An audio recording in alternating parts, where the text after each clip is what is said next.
जय श्री कृष्णा। आइए सुनते हैं कामका एकादशी की व्रत कथा।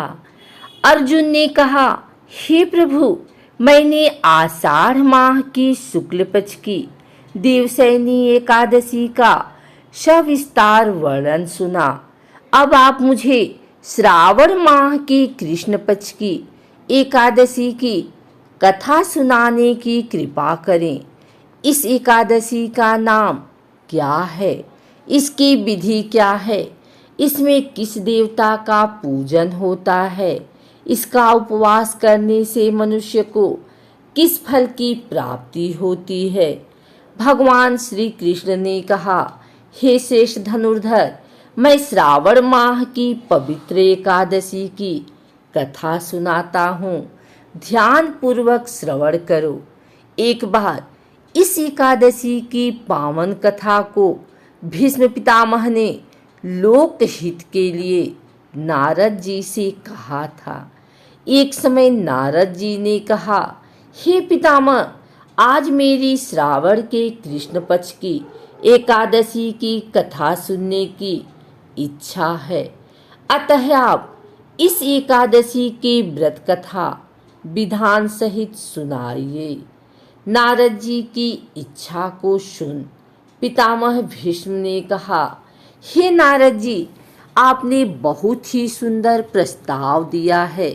अब आप बहुत ध्यान पूर्वक इसे श्रवण कीजिए। श्रावण माह के कृष्ण पक्ष की एकादशी का नाम कामिका है। इस एकादशी की कथा सुनने मात्र से ही वाजपेयी यज्ञ के फल की प्राप्ति होती है। कामका एकादशी के उपवास में शंख, चक्र, गदाधारी भगवान विष्णु का पूजन होता है। जो मनुष्य इस एकादशी को धूप, दीप, नैवेद्य आदि से भगवान विष्णु की पूजा करते हैं, उन्हें गंगा स्नान के फल से भी उत्तम फल की प्राप्ति होती है। सूर्य ग्रहण और चंद्र ग्रहण में केदार और कुरुक्षेत्र में स्नान करने से जिस पुण्य की प्राप्ति होती है, वह पुण्य कामिका एकादशी के दिन भगवान विष्णु की भक्ति पूर्वक पूजा करने से प्राप्त हो जाता है। भगवान विष्णु की श्रावण माह में भक्ति पूर्वक पूजा करने का फल समुद्र और वन सहित पृथ्वी दान करने के फल से भी ज्यादा होता है। व्यतिपात में गंडकी नदी में स्नान करने से जो फल प्राप्त होता है, वह फल भगवान की पूजा करने से मिल जाता है। संसार में भगवान की पूजा का फल सबसे ज्यादा है, अतः भक्ति पूर्वक भगवान की पूजा न बन सके तो श्रावण माह के कृष्ण पक्ष की कामिका एकादशी का उपवास करना चाहिए। आभूषणों से युक्त बछड़ा सहित गौदान करने से जो फल प्राप्त होता है, वह फल कामिका एकादशी के उपवास से मिल जाता है। जो उत्तम द्विज श्रावण माह के कृष्ण पक्ष की कामिका एकादशी का उपवास करते हैं, जो उत्तम द्विज श्रावण माह के कृष्ण पक्ष की कामिका एकादशी का उपवास करते हैं तथा भगवान विष्णु का पूजन करते हैं, उनसे सभी देव, नाग, किन्नर, पितृ आदि की पूजा हो जाती है। इसलिए पाप से डरने वाले व्यक्तियों को विधि विधान सहित इस उपवास को करना चाहिए। संसार सागर तथा पापों में फंसे हुए मनुष्यों को इनसे मुक्ति के लिए कामिका एकादशी का व्रत करना चाहिए। कामिका एकादशी के उपवास से भी पाप नष्ट हो जाते हैं। संसार में इससे अधिक पापों को नष्ट करने वाला कोई और उपाय नहीं है। हे नारद जी, स्वयं भगवान ने अपने मुख से कहा है कि मनुष्यों को अध्यात्म विद्या से जो फल प्राप्त होता है उससे अधिक फल कामिका एकादशी का व्रत करने से मिल जाता है।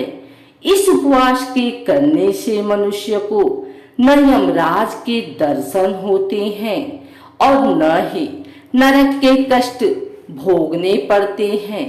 वह स्वर्ग का अधिकारी बन जाता है। जो मनुष्य इस दिन तुलसी दल से भक्ति पूर्वक भगवान विष्णु का पूजन करते हैं वे इस संसार सागर में रहते हुए भी इस प्रकार अलग रहते हैं जिस प्रकार कमल पुष्प जल में रहता हुआ भी जल से अलग रहता है। तुलसी दल से भगवान श्री हरि का पूजन करने का फल एक बार स्वर्ण और 4 बार चांदी के दान के फल के बराबर है। भगवान विष्णु रत्न मोती मणि आदि आभूषणों की अपेक्षा तुलसी दल से अधिक प्रसन्न होते हैं। जो मनुष्य प्रभु का तुलसी दल से पूजन करते हैं उनके सभी पाप नष्ट हो जाते हैं। हे नारद जी, मैं भगवान की अति प्रिय श्री तुलसी जी को प्रणाम करता हूँ। तुलसी जी के दर्शन मात्र से मनुष्य के सभी पाप नष्ट हो जाते हैं और शरीर के स्पर्श मात्र से मनुष्य पवित्र हो जाता है। तुलसी जी को जल से स्नान कराने से मनुष्य की सभी यातनाएं नष्ट हो जाती हैं। जो मनुष्य तुलसी जी को भक्ति पूर्वक भगवान के श्री चरण कमलों में अर्पित करता है उसे मुक्ति मिलती है। इस कामिका एकादशी की रात्रि को जो मनुष्य जागरण करते हैं और दीप दान करते हैं उनके पुण्यों को लिखने में चित्रगुप्त भी असमर्थ है। एकादशी के दिन जो मनुष्य भगवान के सामने दीपक जलाते हैं उनके पितृ स्वर्गलोक में अमृत का पान करते हैं।